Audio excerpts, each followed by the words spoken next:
Vous êtes là pour nous parler des fake news, Oui. parce que les fake news, on en parle effectivement Oui. beaucoup depuis surtout l'annonce d'une loi en préparation.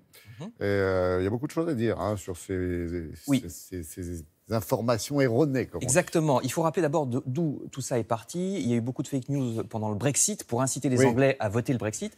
Il y en a eu aussi beaucoup, et surtout pour l'élection de Donald Trump.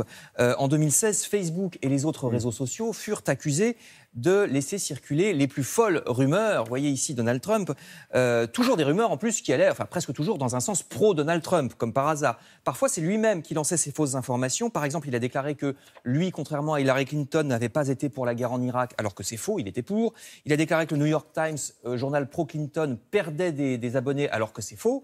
Il a déclaré que sous les démocrates, le taux d'homicide aux USA avait augmenté, ce qui n'est pas vrai non plus, etc., etc. Je vous renvoie au site internet de Libération qui, hier, pour les 72 ans de Donald Trump, c'était son anniversaire hier, a fait une liste de 72 des plus gros bobards, des plus grosses fake news lancées par Donald Trump lui-même. Vous voyez ce site, en bon français, on peut dire information bidon aussi. Il a même un jour parlé d'un attentat en Suède qui en fait n'a existé que dans son imagination. Oui, enfin, c'est pas que bidon, quelquefois il y a de la mauvaise intention quand même. Voilà. J'y viens, vous allez voir. Bon. Parce que le problème, c'est que ces infos bidonnées ne sont pas seulement proposées et propagées par des individus qui croient n'importe quoi sur Internet, mais aussi exprès par des officines. C'est là justement que je voulais en venir, notamment des officines russes, la Russie préférant Trump à Hillary Clinton donc pour les élections américaines. Et c'est précisément ça que vise la loi française actuellement en préparation au Parlement et au ministère de la Culture. Parce que, vous voyez, la ministre Françoise Nyssen, quand elle défendait cette loi au Parlement, elle vise non pas les particuliers, mais les diffuseurs, les sites Internet,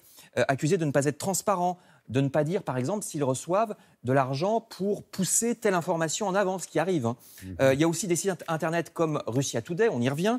Regardez, site qui, comme par hasard, a repris une phrase de la ministre de la Culture, qu'en fait, la ministre n'a jamais prononcée. Phrase qui semblait un peu méprisante vis-à-vis des Français qui n'auraient pas de discernement. En fait, elle ne l'a jamais dit comme ça, comme par hasard. Là aussi, vous voyez, fake news complètement.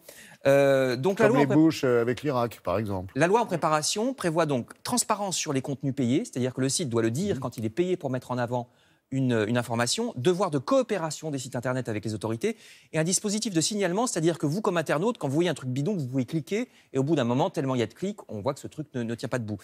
La loi prévoit aussi une procédure de référé, c'est-à-dire que pendant les élections, le juge peut statuer en urgence contre un site, une éducation aux médias dans les écoles et la participation des chaînes privées, parce que pour l'instant, c'est surtout les chaînes publiques qui ont des programmes divers d'éducation aux médias et de lutte contre les fake news. Il y a le fameux œil du 20h sur une très bonne chaîne qui s'appelle France 2.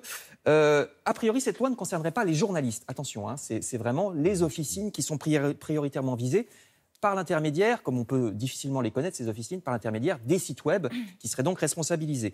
Seulement, les journalistes, même s'ils ne sont pas visés, qu'est-ce qui peut dire que telles officines, tels sites Internet sont sérieux et d'autres pas? Est-ce que le gouvernement va devoir dire tel journal, lui, est approuvé, tel journal ne l'est pas? Mais c'est quand même pas le rôle d'un gouvernement de distinguer les bons et les mauvais journalistes.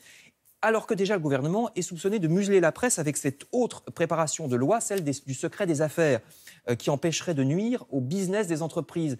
Alors c'est quand même, on ne sait pas trop jusqu'où ça irait. Est-ce qu'on aurait le droit de révéler le scandale du Mediator ou celui des lasagnes au cheval si cette loi existait déjà? On ne sait pas trop. Voyez le Canard enchaîné qui dit que la loi contre les fake news est une fake loi, c'est-à-dire qu'elle ne réglera pas grand-chose.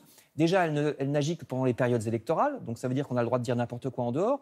En plus, les journaux considèrent souvent que la loi actuelle, la loi de 1881 sur la liberté de la presse, est tout à fait suffisante. Cette fameuse loi qui fait qu'on a déjà le droit d'attaquer en diffamation un journal pour propagation de fausses nouvelles, ça existe déjà. Donc, est-ce que, je vous ai fait la liste de ce que la loi apporterait de nouveau, mais est-ce que ça changerait grand-chose?